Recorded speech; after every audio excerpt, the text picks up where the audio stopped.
not. And there's also now, the Big 12 is not going to be, what would that be, a 13-team league, right? When OU and Texas leave, if they added Colorado. So, I don't think they're going to be a 13-team league. So that automatically means that there's another school involved. Is that UConn? Now that you've got Colorado in the bag, I guess so, potentially. Is it another school like the kind of teased other Pac-12 that's not a four-corner that Jason put out there? I don't know there, but yeah, you would think that there would be another team that's in the mix, one of those two scenarios most likely, which would be crazy. And then the Pac-12 would obviously have to do something in response, and then these conferences that they're taking from would have to do something, and this is what happened the last couple of times. So yeah, I mean, this would change some things up, and I'm thankful, man. I was saying during the break, like I'm almost relieved, because this is something we've been talking about for so long, and it did feel like, we brought up Jason's tweets at the very beginning of the show and talked about how it just feels like there's something different this week. And he was talking about Colorado, and then an hour and a half later, after saying, like, can we just have some finality one way or the other this week, please, for the love of God? And if something doesn't happen, can we move on for at least a little while? Well, it's like a prayer answered, honestly. If you've been talking about this for so long, it's like, oh my gosh, we actually have something that's not just strictly a rumor that you can't really track down or chart entirely. You know what I mean? It's like something you can actually kind of see and feel, and it's just a crazy good feeling to see that there's actually some movement one way or the other, so that we can maybe approach some finality. But like you said, there's not going to really be finality. There'll be finality in terms of maybe a Big 12 side of this, or finality in terms of a Colorado and Pac-12 partnership. But yeah, there would be other dominoes you think would fall, but that's for another time, another date, I feel like, and Tim can get into that a little bit later on. But just on the surface itself, Colorado moving potentially, or in discussions to move, and coming from Pete Thamel, I know there's been a lot of other people that are throwing out similar things for months and months now, but coming from him at this point, he's as dialed in as anybody, especially with the Big 12, and that means that we are onto something pretty major potentially as soon as tomorrow. And I'm sure we'll know more as the night goes on as well. But yeah, man, that's huge if that comes to fruition. And again, why would he tweet it if it's not likely to? Because what's the Pac-12 going to do? Suddenly go, no, here's the TV deal. Yeah. Look, man, last week I just didn't.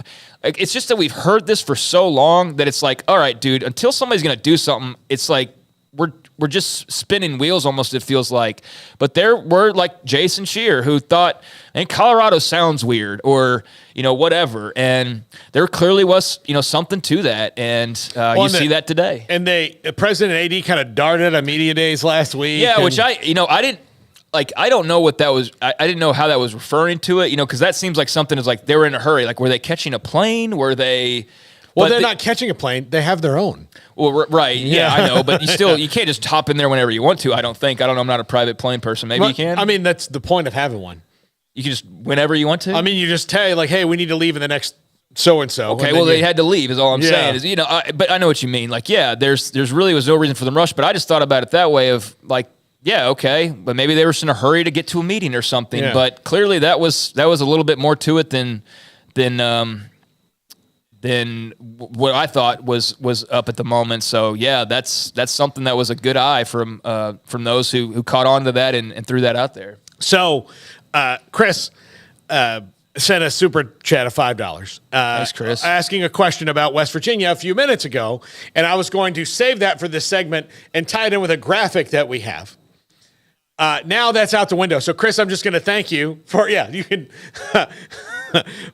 but there's the graphic. Chris, thank you for your super chat. We can get to it another time.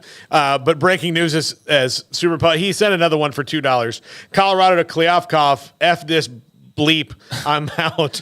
But well, Chris, we do appreciate that, and like, let's make sure that we put a bookmark on that, and we can get to that, maybe even later in the show or something. So we do appreciate that. But as far as your I guess more prevalent tweet at the moment, or message at the moment in regards to CU's message to Kliavkoff, basically, sounds like they were finally at a point where they just we're tired of the kicking the can down the road game, and that's something that's been talked about quite a bit is how long can these teams last? And, I think for some of them, like an Oregon State, for Washington State, for Washington, for an Oregon, for so-and-so, I think for most of them, it's like we can wait as long as we need to wait to the point of, they probably take less money just to stay where they are.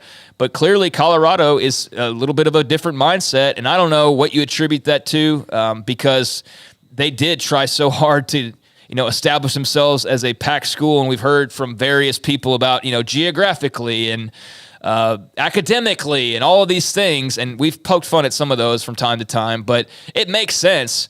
But, there is this piece, too, of where's the sports money coming from, and what does this tell you about the potential Pac-12 deal, if anything? Yeah. I mean, that's the part that's got to be alarming if you're a Pac-12 fan and you're hearing this news is like, okay, screw, and we, that was one thing I think Jason pointed out as well, was the change in demeanor, and that people have been very outspoken, like anti anything Big 12, or like we're starting to kind of like, like if there's something that were to happen, like that, and that was a good call and a good pickup, because it does seem like the tone started to change, and I guess that stems from last week in particular in Colorado's actions. But yeah, this is a move that they clearly are looking out for their own best interests, which is what most institutions do. And it seems like they feel like the Big 12 is a better plan than the Pac-12. And if I'm a Pac-12 school, what exactly is that telling me now at this moment about where we are and where this TV deal is headed and all those types of things? So, yeah, there's a lot to unpack, but wow, that's huge news. Huge news.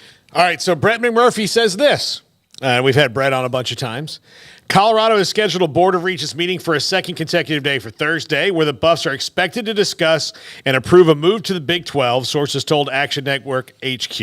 It's 98%, according to the source. Colorado is yet to apply for Big 12 membership, source says, but that's what will happen tomorrow after the Board of Regents meeting, should the 98% thing follow through and that be the case. So Colorado coming back to the Big 12 where they were. And this is,